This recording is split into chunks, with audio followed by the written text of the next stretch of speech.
Everyone thinks that he is a fake underground doctor without a license, but he is the best healer in the world.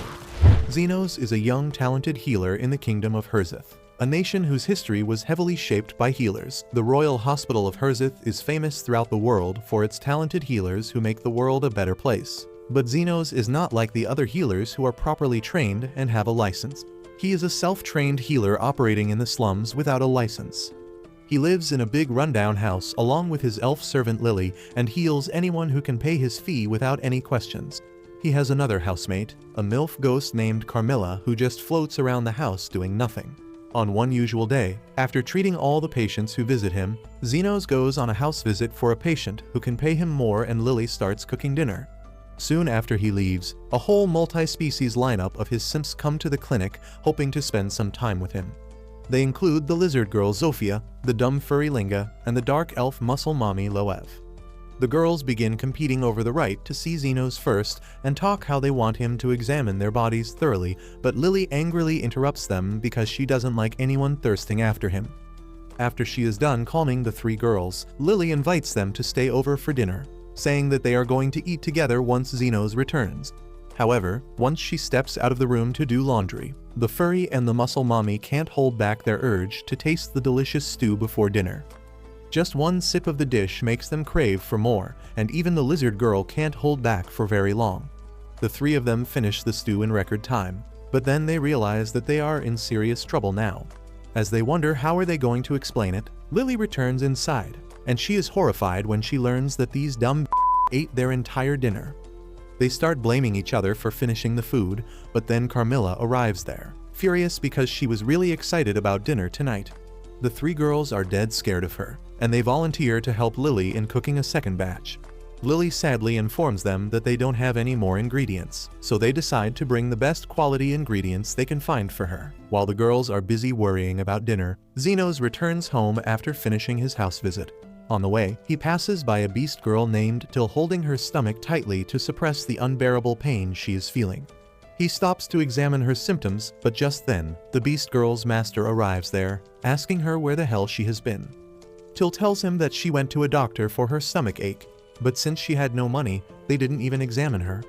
The arrogant bastard just sighs as he grabs her by the hair, asking if she thinks that a slave like her can get a day off just by acting that she has a stomach ache. He drags her away to do her job and Xenos watches this drama unfold without doing anything because it is none of his business. Meanwhile, the takes Till to the local cemetery and throws her on top of a grave, releasing a ghost that enters her body without anyone noticing. The man starts telling her to do the only thing she is good at, which is finding valuables hidden inside the graves, but when she doesn't answer, he sends her rolling with a kick. She keeps holding her stomach tightly, and as her master tells her to get to work, the ghost starts taking control of her. The jerk doesn't notice it and starts heading back, telling Till that she will not get any dinner if she returns empty-handed. However, she is fully possessed by the ghost now and suddenly attacks him, slashing his guts open with her claws. The jerk realizes that he is screwed because Till is no longer obeying him, and he runs away as fast as he can with his bleeding wound. He runs into Xenos on the way and begs him to save him from his berserk slave, but Xenos replies that he has no time for arrogant jerks like him. Just then, Till arrives there and Xenos can see the dark energy surrounding her. He asks the jerk where the two of them are coming from, and he replies that they were doing some farming. Xenos doesn't believe it, but the jerk doesn't care. He asks him to take his feral slave down and promises a reward in exchange. Suddenly, Till lunges at the bastard again, and Xenos quickly saves him before tossing him to the side. The beast girl marks him as her next target and throws stones at him with full strength. Xenos easily dodges all the stones that could have left holes in his body, and the jerk thinks that he can defeat Till. However, Xenos replies that he is a healer, and killing people is usually frowned upon in his line of work. Just then, Till yeets a huge boulder towards them, and Xenos shatters it with a magic-covered fist. Till then dashes towards him with great speed, and he dodges a few attacks before letting her strike his magic barrier that sends her flying into a building. She somehow crawls out the rubble despite serious injuries, but because of that, the ghost starts losing its control over her. Xenos is finally sure about what's bothering her, but as he tries to help her, Till bites his arm. Xenos doesn't care about that, and he immediately uses his healing magic on her, treating her wounds and expelling the ghost possessing her. He purifies the ghost with his powers too, and then declares that he has done enough work for today. The rich bastard sees all this, and now he finally believes that Xenos is a skilled healer. He asks him to save him, but Xenos replies that he has already met his target for today. The man complains that he is dying and demands him to heal him right away, and Xenos tells him that it will cost him extra. The man throws his purse in front of him to cover for the expenses, but Xenos tells him that it is not enough. The man gets pissed at this and threatens to complain to the medical board about charging too much, but Xenos tells him to go ahead because he doesn't have a license and the medical board can kiss his He then suddenly gets an idea and says that he will take the Beast Girl as the rest of his payment. The rich bastard immediately agrees to the deal, and Xenos doesn't waste any time in treating him. After that, he stays with the unconscious Beast Girl till she wakes up, and her stomach pain flares up again. She asks Xenos who is he, and he shows her the documents saying that he is her new master. He then immediately gets down to business and tells Till to strip because he needs to check something. She freaks out thinking that her new master is a pervert, but since she is a slave, she has no choice. Till removes her shirt and Xenos sees a gallstone that is causing all her pain. He begins saying some medical mumbo-jumbo like he is Dr. House, and then uses his magic to pull the gallstone out of her body. Till immediately feels better and asks Xenos how he did that, and he replies that he used magic to cut her open, pull the stone out, and then patch her back just within a second. Till can't believe that this is even possible, but Xenos likes to be humble at times and says that any healer could have done that. Till can only thank him for curing her, but Xenos says that he doesn't want her thanks. Instead, he wants her to pay back the amount she cost him.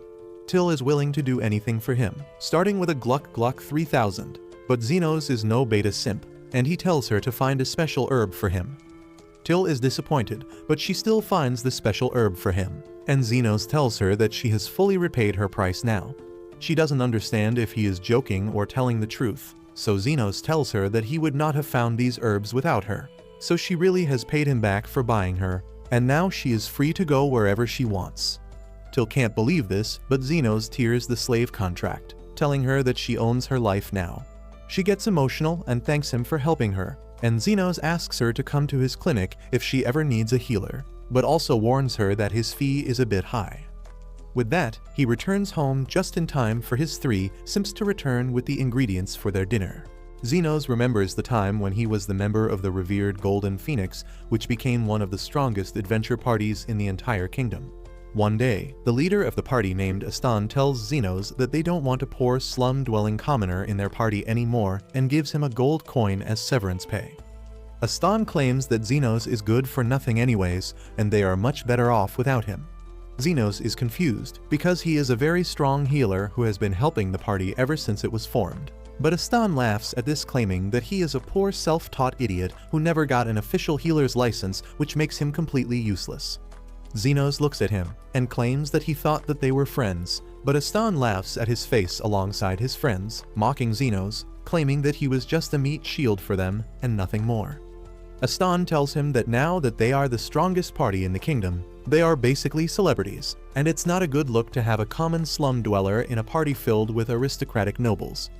Aston claims that the gold coin should be more than enough for him to go anywhere, and that he should never open his mouth about being in their party. Xenos realizes that this is basically money to keep him quiet, so he gets up and leaves the room, while thinking about what he will do with his life now. While walking aimlessly, he suddenly hears the sound of someone struggling and goes over to investigate. It turns out to be a man and a woman trying to subdue an elf slave so that they can sell her off to an ugly noble, but the slave girl tries to fight back and run away, forcing the man to shoot an arrow in her leg. He walks up and grabs her by the collar, but the elf is fiery and bites his attacker's hands, making him even more pissed.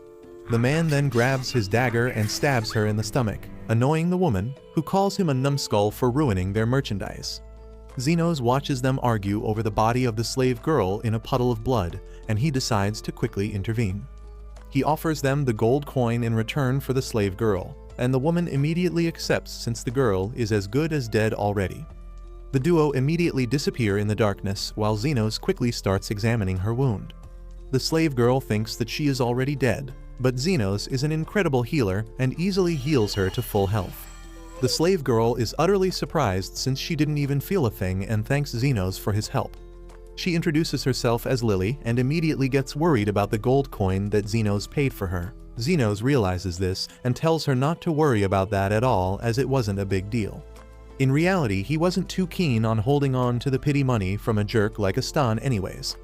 Lily asks whether Zenos is a world-famous healer, but he replies that he is a nobody who doesn't even have a healing license. He then asks where does she live, but she replies that she is hungry and homeless. Zenos decides to take her in and takes her to a small tavern, where he gets her some better clothing and some warm food. Lily eats hungrily, asking whether Zenos is not going to eat anything, to which he replies that he is not hungry, when in fact he doesn't have any more money to buy food.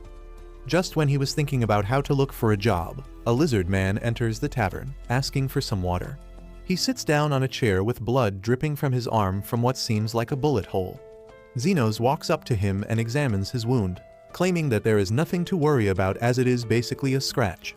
The lizardman thinks that Zenos is retarded, but without a second word, Zenos raises his arms and chants the healing spell, which completely heals the lizard man's wound immediately.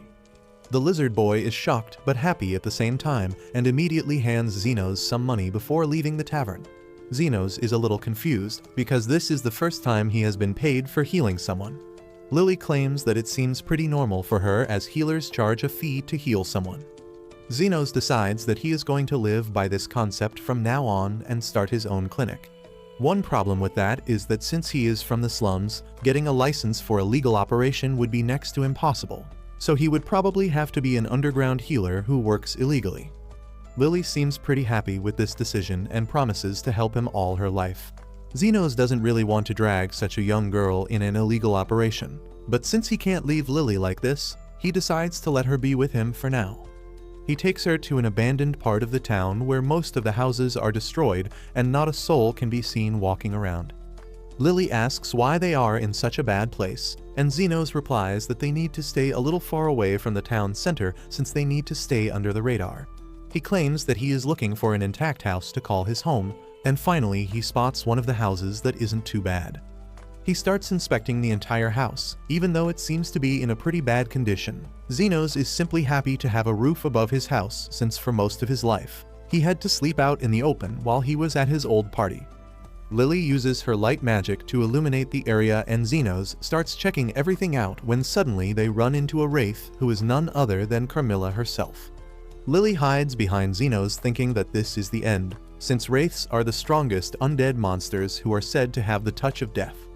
Carmilla smiles at seeing fresh meat being walking into her palace and decides to attack them, but Zenos calmly casts his healing magic, which causes her arms to disappear. She is shocked to see a human fight back, while Lily looks at him surprised, asking how the hell is he fighting a wraith. Zenos looks confused and claims that he doesn't see what the big deal is since he has already fought against hundreds of them. It turns out that whenever Astan wanted to be amused, he would send Zenos in the deepest dungeons where he was forced to deal with wraiths, but Zenos soon realized that they are actually weak to his healing magic. Back in the present, Zenos apologizes to Carmilla but claims that he wants to stay here and would try not to disturb her. The wraith decides to attack again, but Zenos pushes her back easily. Carmilla is annoyed since she is the queen of wraiths and no human ever has dared challenge her before. She points her hands up and calls in a small army of wraiths to deal with Zenos. But the underground healer is too strong for them and casts High Heal, which immediately kills all the lower level wraiths, leaving Carmilla alone. Zenos again apologizes for barging in like this and asks whether he could at least get a single room to run his clinic. Carmilla, realizing that this human is something different, agrees to share the space, but claims that the second floor is her private quarters before disappearing. A couple of days pass by after that, but the room soon starts looking more like a clinic as they make some final adjustments. Lily asks whether they should advertise, but Zenos claims that they don't need to do anything. Just then, the door opens and the lizard man enters again. He introduces himself as Zon and tells Zenos that this time he brought his sister with him. The sister looks at Zenos asking whether he can deal with her arm wound. Zenos realizes that she must have been shot by a magic poison bullet which has infected her arm completely. He claims that the arm would need to be amputated as it is already dead. The woman looks at him and asks how much would she have to pay, and Zenos quotes $100,000. Zon is outraged by this since this is way above the market rate for a simple amputation, but the woman calms him down, claiming that Xenos is smart and knows that she is Zofia, the leader of the lizard clan. Xenos actually didn't know that, but he has heard the name before, as there are major clan leaders in the slums, one of them being Zofia, who steals from the rich and distributes to the poor. Zofia asks him to justify such a high price, and Xenos replies dryly that regenerating a new arm takes a lot of energy. This leaves her stunned as she asks what the hell does he mean by regenerating. He looks confused and claims that he will chop her arm off and get her a new one. Zofia is shocked but tells him that if he can do that, then she will pay him the money he was asking for. Soon he lays her down at the table and uses an ethereal scalpel to amputate her arm before regenerating a brand new one. Xenos is surprised to know that healers don't normally do stuff like this, while Zofia thanks him for his help, claiming that she will probably be sending more people his way to get healed. A couple days pass by when one night after tending to the patients, Xenos sits down for some tea with Carmilla and Lily when Lily asks why are the lizard people always injured when they come to him for help. Xenos claims that there are 3 factions in the underground slums who are constantly at war. One being the lizard people, one being the orcs, and the last one being the furries. Just then he senses something and the door opens as a bunch of furries enter the room alongside a demi-human girl who introduces herself as Linga, the leader of the furries. Xenos knows that she handles all the gambling operations and is quite a tyrant, so he tells her that they are closed for the day, but if it's an emergency then he can have a look. Linga laughs and claims that no matter how many times they beat the lizard people, they always keep popping back up completely healed, and then she learned that Xenos is the one healing them up. With that, she grabs a big axe and starts walking towards him, claiming that she will kill him so he can't help the lizard people anymore. With that, she lunges at him, but the shield around him shatters the axe. All the furries start attacking him, but it has no effect on him, so they start trashing his place. He tries to stop them, but they don't listen when suddenly Carmilla appears angry at the destruction of her house. All the furries piss their pants seeing a wraith angry at them, but before she could unalive them, Xenos stops her, claiming that this clinic is for saving lives and not for taking them. Carmilla decides to leave him alone and moves back up, while Linga immediately drops to the floor asking for forgiveness, as a man who can deal with a wraith can delete all the furries at once. Xenos tells them not to worry about that, as he realizes that he has probably got another stream of customers for his clinic. His clinic has been booming for a while now, as he constantly gets patients from the lizard as well as the furry faction.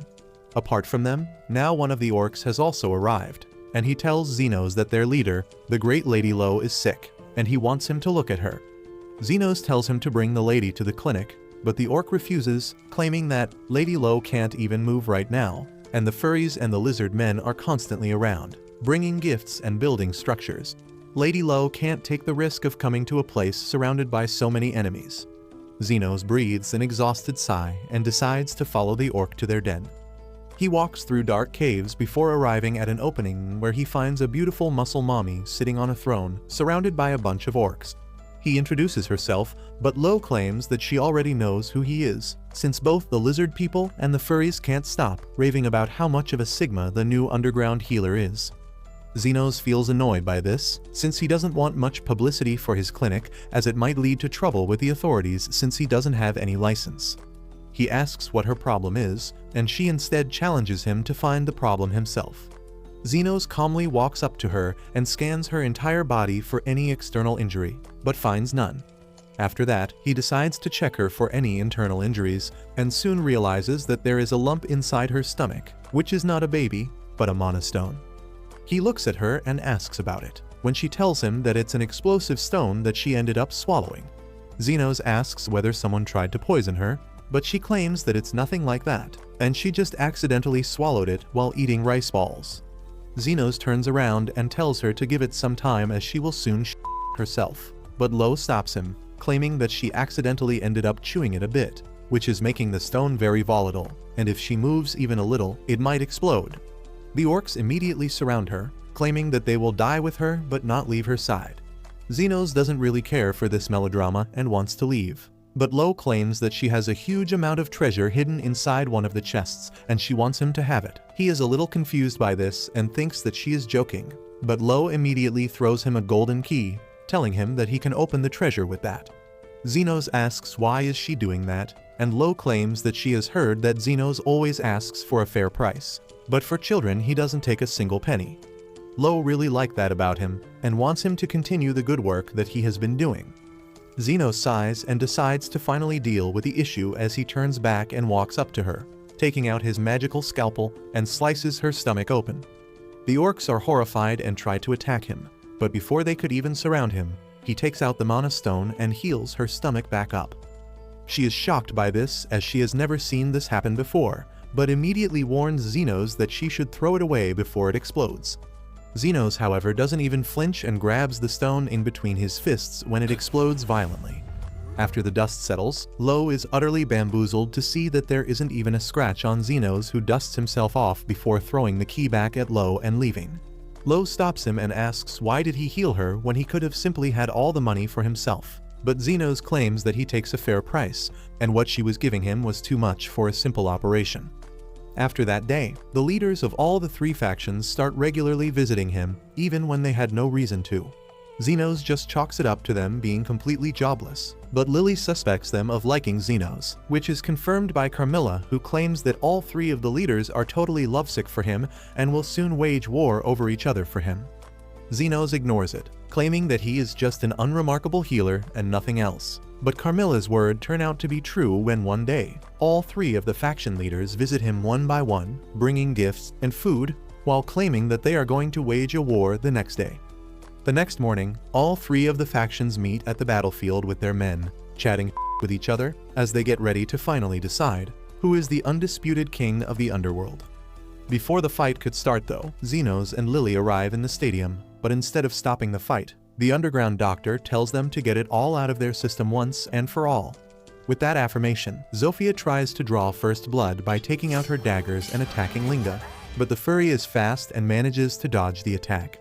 The orc decides to join in the action and jumps on Zofia, but she dodges the attack and moves back. This is when all hell breaks loose as all the factions start slashing and punching each other in mortal combat, while the leaders of each faction engage deadly blows with each other with the intention to kill. Lily seems very disturbed by all this, but soon things take a weird turn as they keep fighting the entire day. But for some reason nobody dies or gives up and all their injury keep healing magically. Finally, the leaders realize that Xenos is healing all of them at once, and he replies that he doesn't care how long they keep fighting, but they are his patients, so he will keep healing them. At this point, the leaders start laughing as they realize how stupid actually is. They decide to form a truce and rule the underworld together in peace. Lily seems really happy with this, while Xenos claims that he is going to charge them a lot of money as healing so many people at once is a very hard job. A couple days pass by when Zofia and her brother visit Xenos' clinic once again to get healed. Both Linga and Lo are also there just chilling, while Xenos asks Zofia, how did she get hurt this time? Zofia claims that she is a thief who selects really rich nobles and steals from them before distributing the wealth amongst the poor locals in the slums. And yesterday, while she was doing that, she ended up having a scrap with the royal guards and got injured. Her brother claims that his case was different as a mad woman named the Iron Rose caught him in the open and started blasting at him like a true American. Carmilla smiles and tells Xenos that she feels like this Iron Rose might pay him a visit soon since he has managed to unite the three warring factions for the first time in years and the nobles might find that a threat. Xenos claims that he doesn't want to deal with any of that and sits down to eat the feast that Lily has prepared for all of them. Carmilla's words turn out to be true as the woman known as the Iron Rose has already entered the slums and is shocked to see peace as the furries play cards with the lizard people while the orcs and the furries joke and laugh. She spots one of the lizard people sitting quietly and drinking some beer, so she approaches him, claiming that it's been a while since she has last visited the slums and things have seemed to change a lot. The lizard man looks at her and claims that now that they all know each other, they have realized that they are all the same, so there is no reason to fight.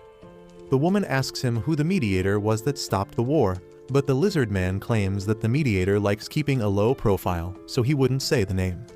At this, the mad woman grabs his collar and shoves his gun in his stomach, threatening to shoot him, but he still refuses to give Xenos up and manages to shout for help. Thankfully, Zofia and her brother were walking nearby, which forces the woman to run away. But she notices that Zofia's hand wounds seem to have healed already. She walks through the city and ends up stumbling upon Xenos' clinic late at night. She enters the room asking him for directions to reach the city, but the moment he tries to help, She immediately gets her gun out and shoots a smoke grenade right at him while Lily watches in horror, wondering what will happen now. The woman says that she had been investigating a kidnapper targeting elves for some time, and she finally found him today. Lily tries to tell her that Xenos is not a kidnapper, but the refuses to hear her out, saying that adopting kids from other species is illegal without going through proper channels. Lily grows frantic at this and tells her that Xenos saved her, and the woman realizes that she jumped to conclusions. She assures Lily that she just shot a sleeping gas bullet at him and he won't die, but she is dumbfounded when Xenos comes out of the gas cloud, perfectly fine. The woman apologizes to him for shooting him without warning, but then asks how can he be fine. Xenos replies that he just blocked her attack with normal defensive magic, and she finds that hard to believe. She claims that no one can stop her magic bullets, but it would be a different case if Xenos was a genius magician who had devoted his entire life to studying defensive magic. Xenos tells her that he is nothing like that, but the woman refuses to believe him, saying that he might want to keep a low profile, but he cannot betray Krishna, the vice commander of the Royal Knights. Both Xenos and Lily are concerned on learning the woman's true identity, and she asks them to cooperate with her on her investigation mission.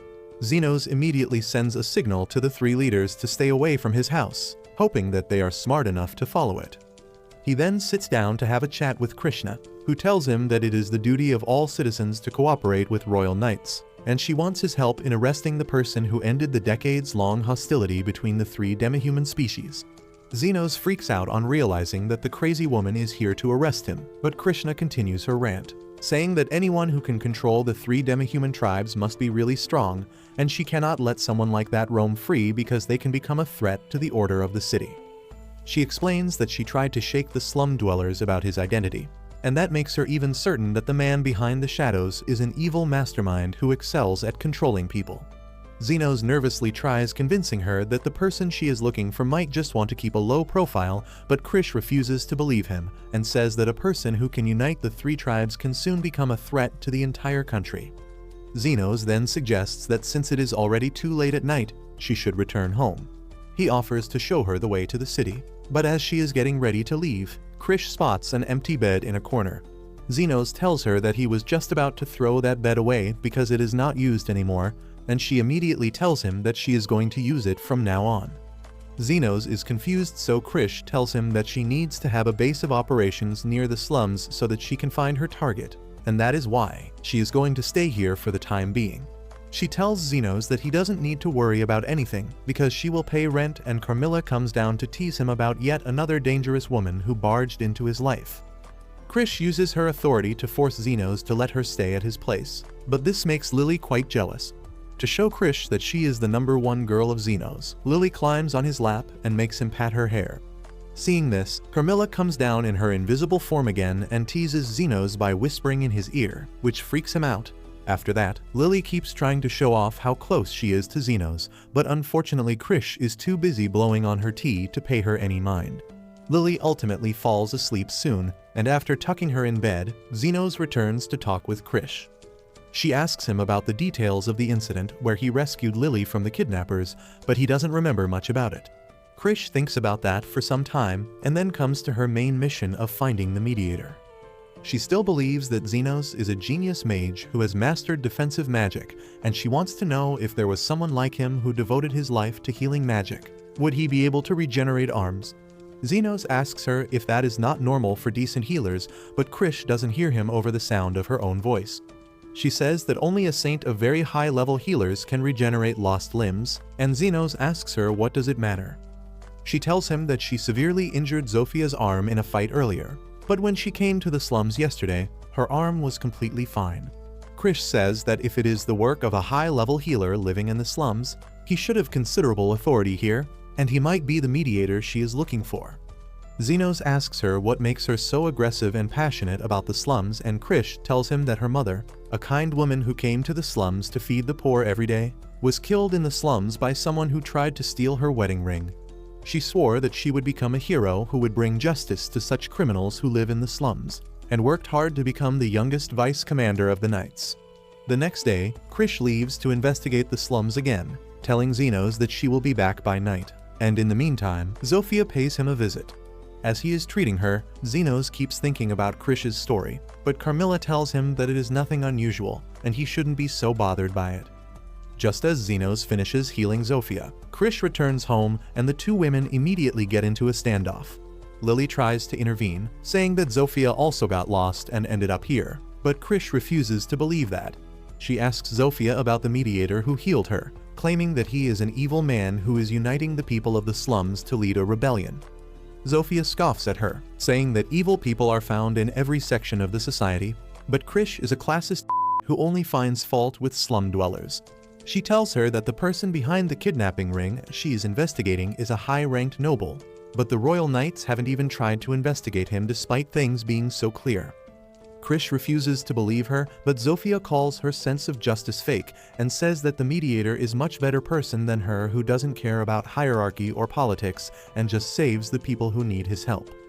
Krish gets furious and decides to shoot her, but Zenos stands in between them, telling the knight that he will not allow her to shoot his patient.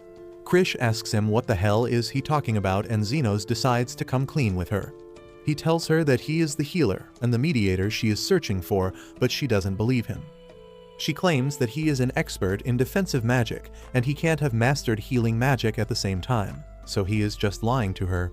However, now she is sure that even he is on the side of the demihumans and the mediator, so she decides to end all connections with him.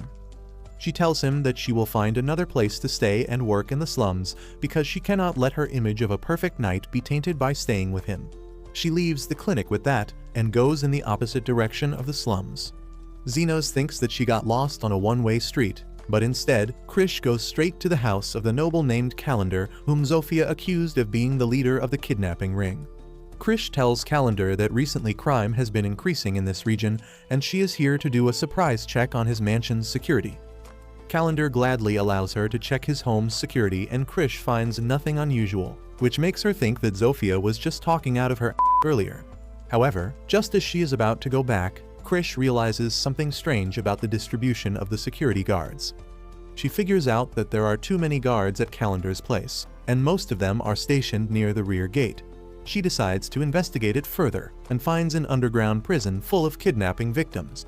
She tells the children not to worry because she is here to save them, but then someone shoots her in the back. Krish turns around to see Calendar, who shot her using her own guns that were confiscated before she entered his mansion. He shoots her again, destroying her arm, and then laughs at her, saying that the famous Iron Rose has been reduced to a helpless in front of him. Krish realizes that she might not be able to save anyone now, but luckily, Zofia leads Zenos to the place just in time. Calendar doesn't waste any time and shoots at him, but Zenos blocks everything easily.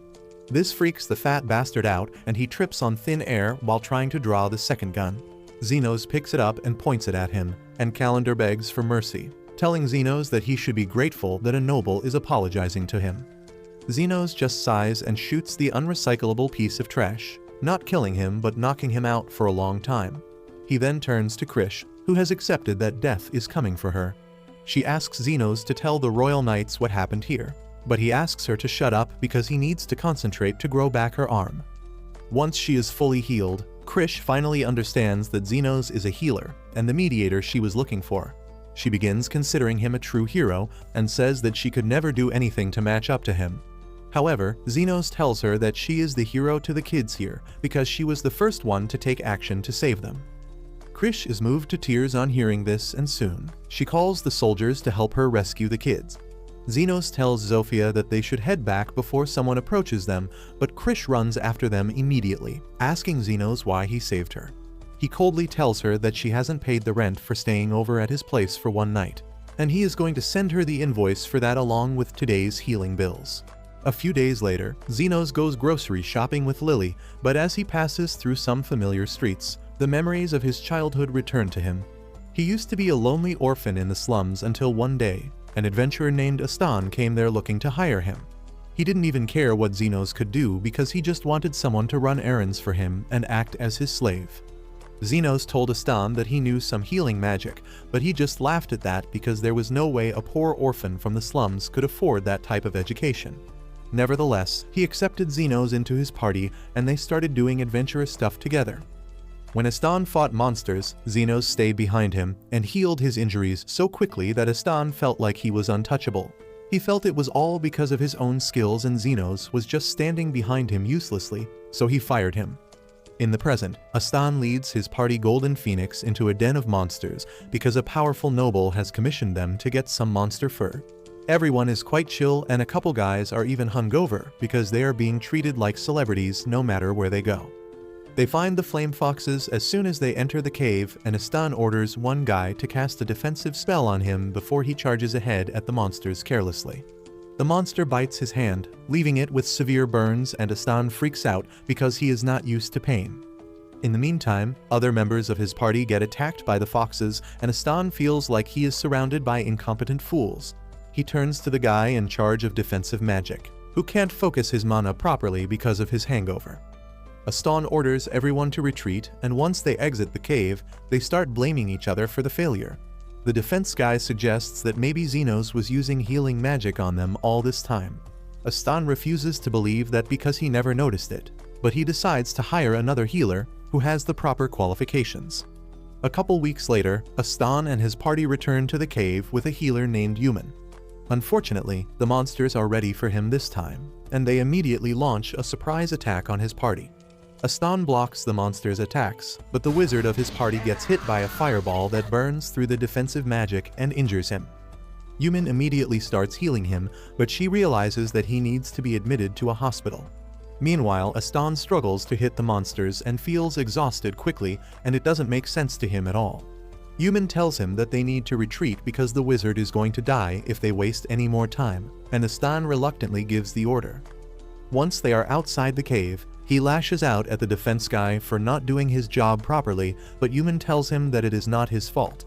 Astan focuses his attention on her and tells her to immediately heal the wizard so that they can fight again, but Human asks if he is retarded. She says that only the saint and a few top-level healers can heal such injuries instantly, and that makes Astan wonder if Xenos was actually healing them from such serious damage all the time. Soon, he returns to the city, where the noble's butler comes to tell him that he failed his mission and he should never show his face in the city again. Astan panics and begs for another chance, blaming Xenos for the failure. The butler gives him the chance he asked for, and Astan decides to hire Xenos back so that he can use his talents again and rise to fame. Soon, Astan and the defense guy Guile go to the slums to find Xenos, and they decide to seek the help of the 3 demi-human tribes in doing that. They first go to the Lizardman tribe, and Astan tells Zofia that he is looking for a healer named Xenos who came to the slums 2 months ago. Zofia begins laughing uncontrollably on hearing that and remarks that Astan indeed looks dumb enough to fire someone as skilled as Xenos. The redhead gets offended and tries to draw his sword, but he backs down on realizing that he is surrounded by lizard warriors. Zofia tells him to go home because neither she nor Xenos have the time to deal with idiots like him.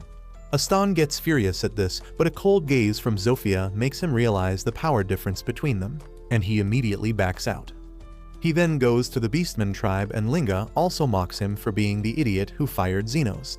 She tells him that she doesn't want to do business with someone like him, and before Astan can even try to intimidate her, she scares him by showing off her speed. Next, he goes to the hideout of the orcs and gets a similar response from Loev. But this time, he is smart enough to walk out without acting tough.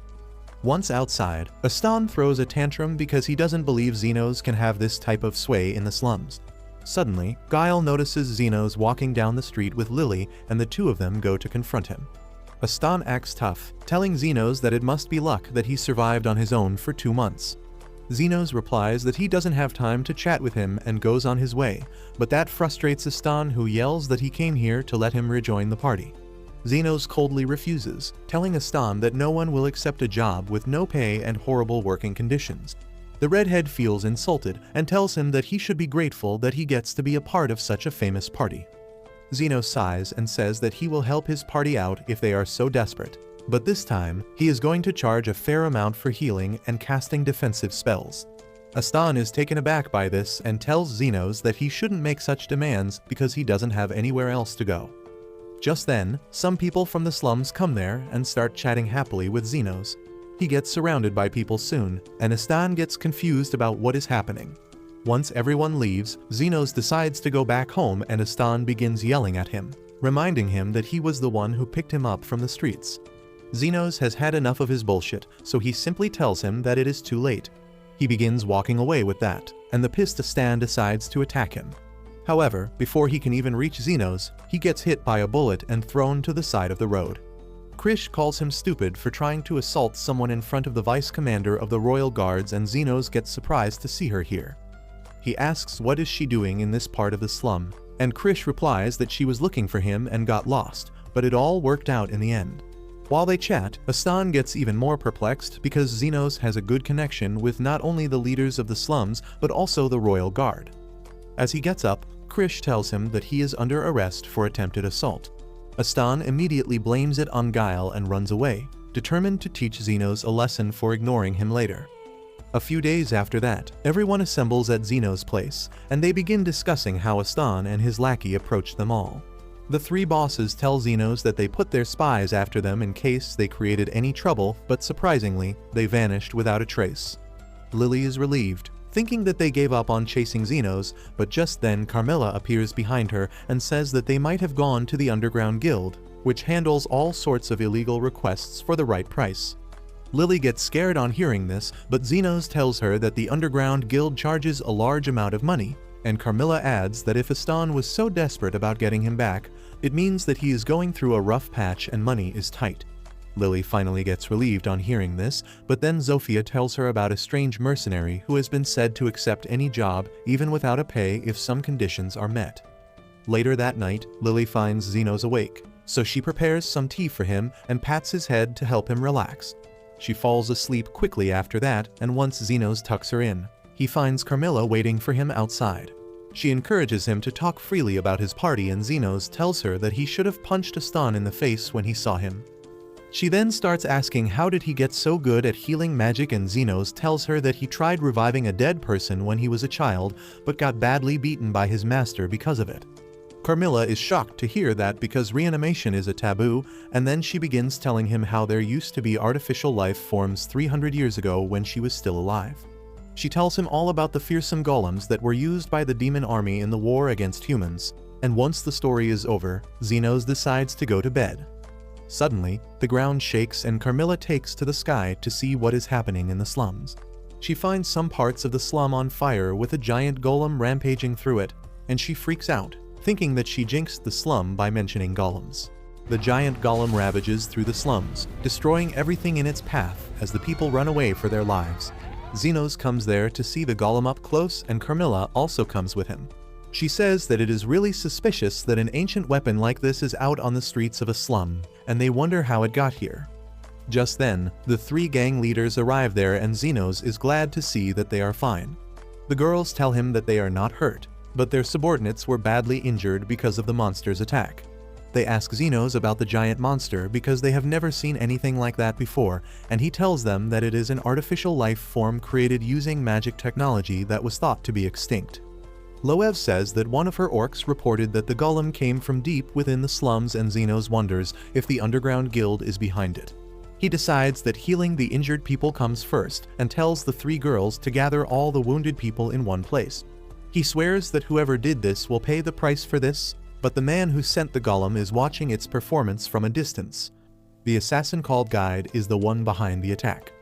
He took the job after Astan approached him to get revenge, and he didn't even charge him much because he was more interested in Astan's intention than his money. When Guide learned that Astan just wanted to take out his frustration on Xenos and everyone close to him, he just laughed but accepted the deal because it was enough to satisfy his twisted nature. He then showed Astan a golem core which he was developing, and told him that it would be enough to defeat Xenos completely. Right now, Guide watches the golem destroying the slums and thinks that it is destructive enough, but it is not as fast as he wanted. He begins to wonder how Xenos will feel when the people close to him start dying one by one, but Xenos is not going to let that happen. As the three demi-human gangs gather all the injured people in one place, he uses a powerful ranged healing spell, instantly making them all better. He then begins treating the minor injuries, but he is pissed the entire time because he is not sure if he will get paid for treating hundreds of people. And on top of that, Lily is still in the house. Guide watches everything from his location, and he is impressed with Xenos' healing skills. However, he knows that healing everyone won't solve anything until they can deal with the golem, and he wants to see how Xenos will try to do it. Soon after that, Xenos has finished treating all the injured people, and he can finally relax. He looks at the golem that is still rampaging through the slums and wonders if it will go home once it gets bored. Carmilla tells him that it is not possible because golems don't stop until they fulfill their order, and she believes that this golem's orders are to destroy the slums or something like that. Xenos facepalms on hearing this, but then Carmilla says that it should be impossible to make a golem in this age. The high-purity magic stones used to make a golem core are found only in the southernmost continent, which used to be Demon Lord's territory, and most of them should have been used up already. Also, the black magic arts have been lost to time, and the materials required to build a golem are very rare to find as well. As she wonders who can have access to all these resources, Xenos tells her that there is no use thinking about it, because they need to destroy the golem first. Carmilla warns him that it will be dangerous, but the girls volunteer to come with him because they can't let a monster destroy their home like this. Xenos then asks Carmilla how to destroy a golem, and she tells him that he needs to destroy its core, otherwise the golem will keep on regenerating. However, Xenos doesn't want to destroy the core because then he won't be able to sell it. Anyway, he leads the girls to the golem and tells them to hit it with everything they have got. They rush ahead to fight, and Xenos boosts their abilities with his buffs.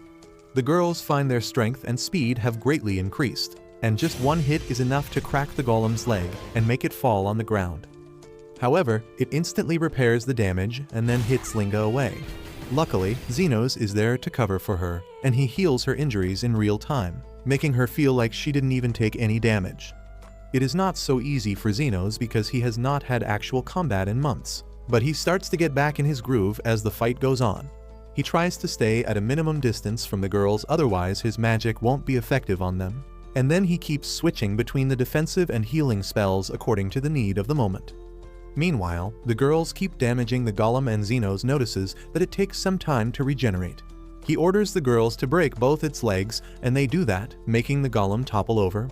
However, they notice it too late that one girl in the region was not evacuated in time, and the golem is about to fall directly on top of her.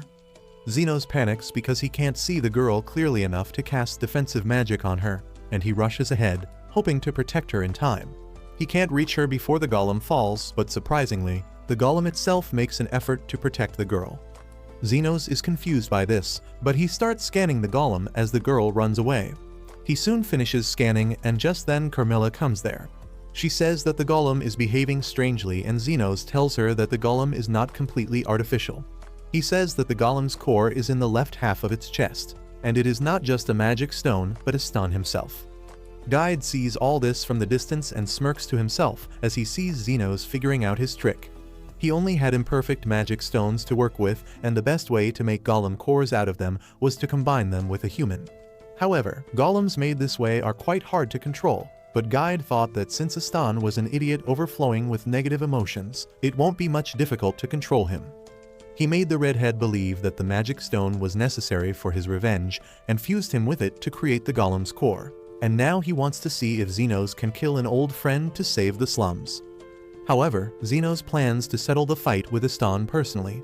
He tells the girls to fall back because only he can handle things now, and they obey. Carmilla also leaves because the sun is about to rise and Xenos is left alone with the golem, and he is sure that Astan is somewhere inside it. He says that it seems unbelievable that a selfish jerk like him would save a child. But then he remembers that the reason Astan was obsessed with money was because his sister died of a sickness and he didn't have the money to save her. Xenos asks him if the girl reminded him of his sister, and thinks that Astan still has some humanity left, but it is too late for him. He creates a blade using mana and then charges at the golem, slashing off both its arms clean. As the golem roars, Xenos lunges at it again and slashes its chest with full strength, exposing Astan, who is stuck inside it. Xenos tells Astan that this is the end, and then cuts him down without any hesitation. Guide is quite surprised to see this because he didn't expect Xenos to be this merciless, but he also understands that he might want to take revenge for all the bad treatment. He decides to leave because he is disappointed, but then he sees something strange. Xenos is not just cutting Astan, he is also healing him at the same time. He destroys the parts of Astan's body that are fused with the magic stone and then regenerates them instantly, turning them into normal human body. It is really exhausting, but Xenos keeps doing it and Guide is dumbfounded on seeing this. He can't believe that Xenos has so much energy and precision left even after healing hundreds of people. He still can't process that someone as skilled as him can exist and begins to rethink his strategy. Meanwhile, Xenos tells Astan that it would be better for the world if he dies here, but he can't let that happen because someone has got to pay for the damages to the slums and his fee for healing people all night long. So he will keep Astan alive to get money out of him and his accomplice. The other reason is that Astan has done two huge favors to him in the past. The first one was taking him off the street, and the second one was giving him the gold coin as severance pay, which helped him free Lily, and that decision changed his life. Xenos adds that the final and the most important reason is that he is a healer and he can't let anyone die on his watch. With that, he strikes the magic stone in Astan's heart with full strength, shattering it.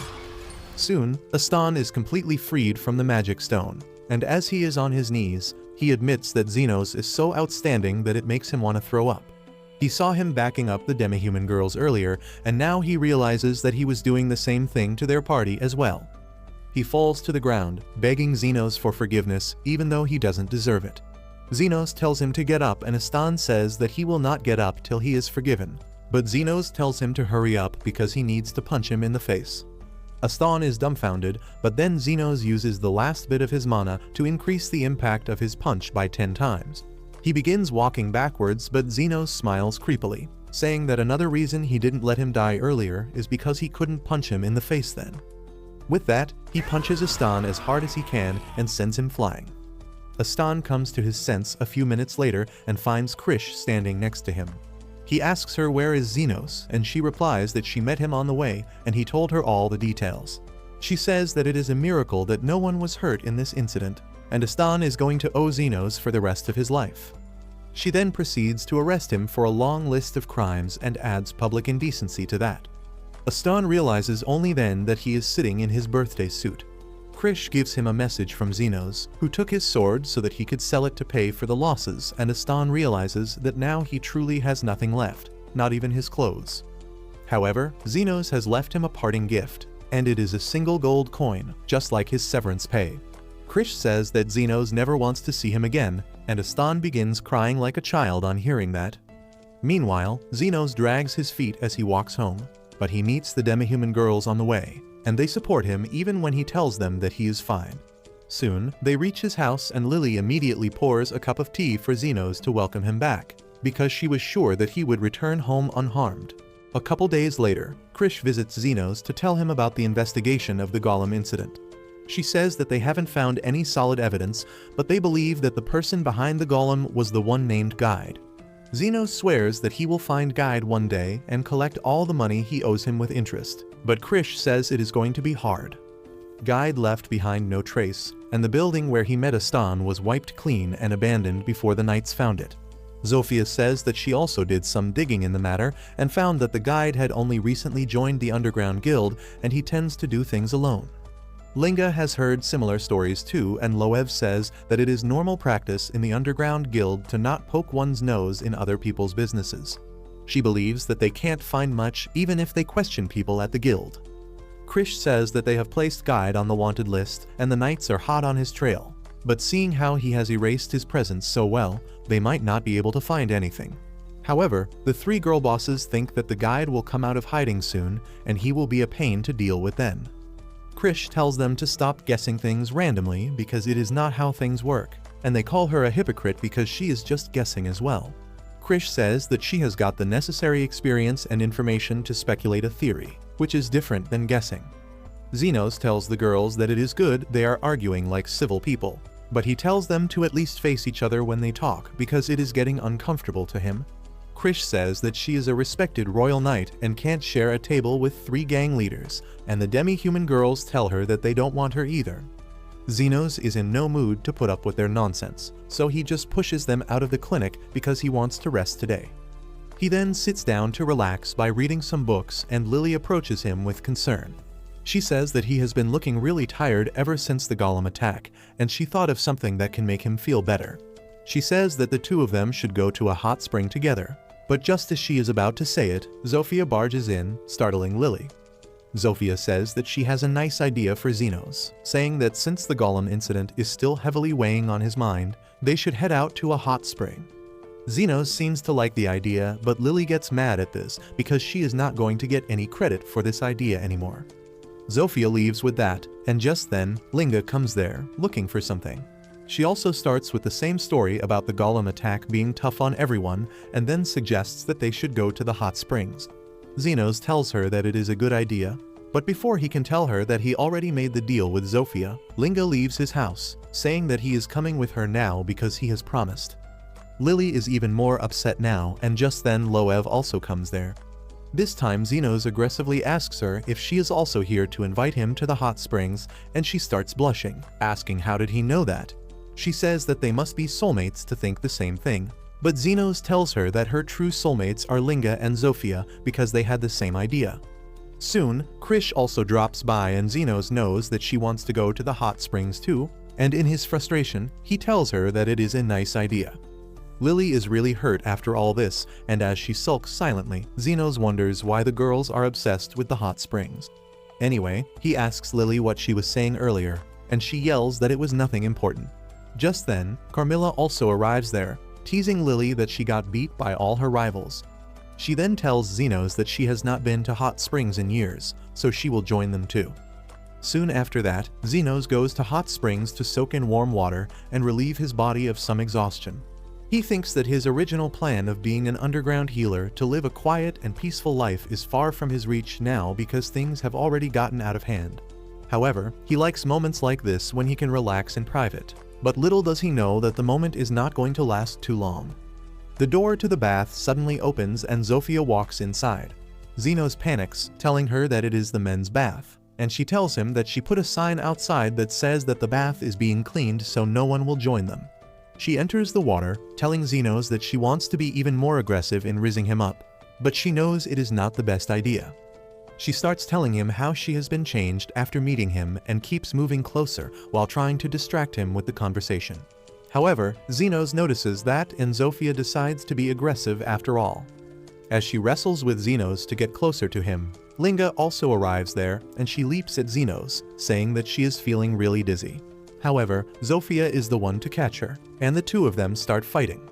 Suddenly, Lo pops out of the water, telling Xenos that she was waiting for him here the whole time. Linga and Zofia attack her, and as the three of them are fighting, Xenos turns around because he wants some peace. Just then, Krish barges into the room, yelling at the demi-human girls for being shameless because this is the men's bath. The girls tell her to stop acting like she is not here for Xenos as well, and all four of them start fighting each other. Xenos finally gets pissed enough to send them away, and they go to the women's bath. Coincidentally, the healer named Yumin is also there because she was in the city for a job.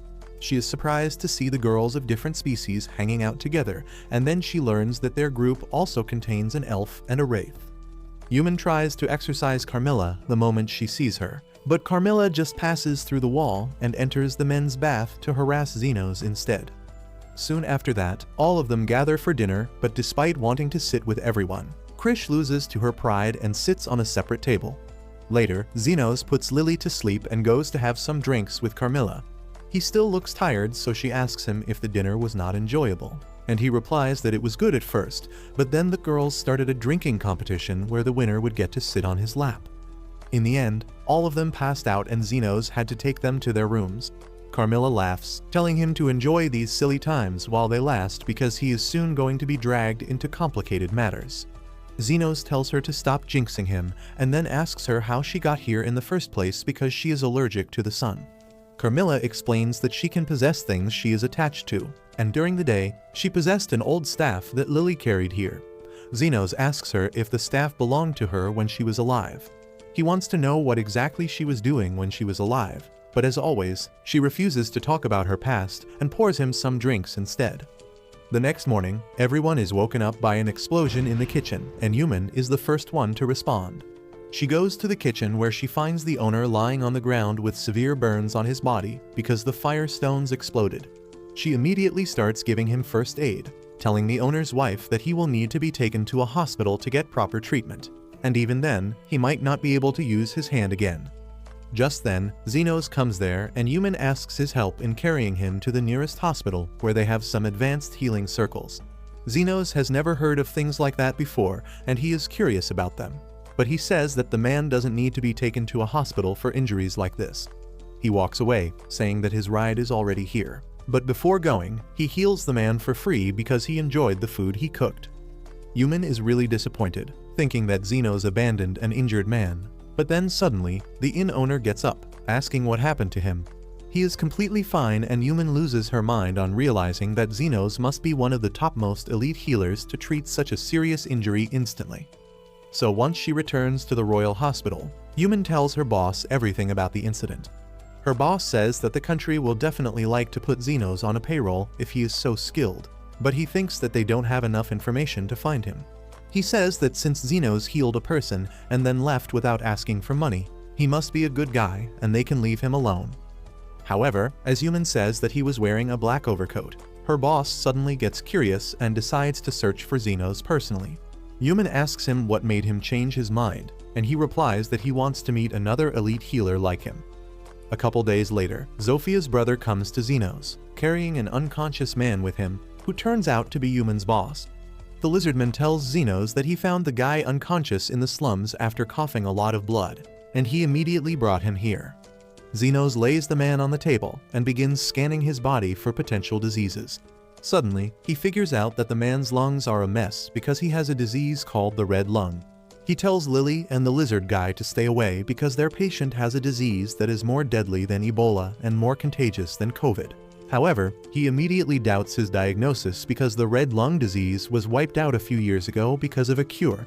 As he is wondering about other options, the man suddenly gets up, telling Xenos that he is really great at diagnosing illnesses. He introduces himself as an elite healer from the royal hospital named Ernardo. Xenos asks him what is he doing here when Human comes running to the hospital. She is worried sick about Ernardo, who made himself ill on purpose to find Xenos. Xenos asks him if he really has the red lung disease, and as Ernardo coughs up blood, he explains that he took a medicine that only copies the symptoms of the disease. He then takes an antidote that will help him get better quickly, and Xenos asks where the hell did he get medicines like that. Ernardo tells him that he made the medicines himself when he was trying to find a cure for the red lung disease. Xenos finally realizes that Ernardo is a big shot and Human starts fangirling after her boss, as she explains that he has found the cures to many dangerous diseases and that has earned him the title of an elite healer. Ernardo just laughs and says that he was curious to see Xenos when he heard about a skilled underground healer with a black overcoat, but he was not the guy he was looking for. Xenos tells him that the overcoat was actually his master's, but he never learned his name. Ernardo's instincts tell him that Xenos is the student of the man he is searching for, and he asks him to work at the royal hospital because they have a rather tricky case at hand. Just then, the three demi-human girls arrive there because Carmilla put up the red flag sensing an emergency. They are ready to beat Ernardo and Human into a pulp if they try to take Xenos away, and Ernardo decides to change his approach. He tells Xenos that he will make it an official quest to hire him temporarily, and Xenos doesn't think that it is a bad idea. The girls are not happy about that, but Xenos says that he needs some elite healers on his side, now that he has been exposed, and more importantly, he remembers that the medicine for the red lung disease was distributed for free in the slums in the past, so he wants to repay his debt for that. Moreover, Ernardo seems to know his teacher, and Xenos wants to know more about him, so he agrees to work at the royal hospital with him. If you liked this video, please consider subscribing and watch the video on your screen next.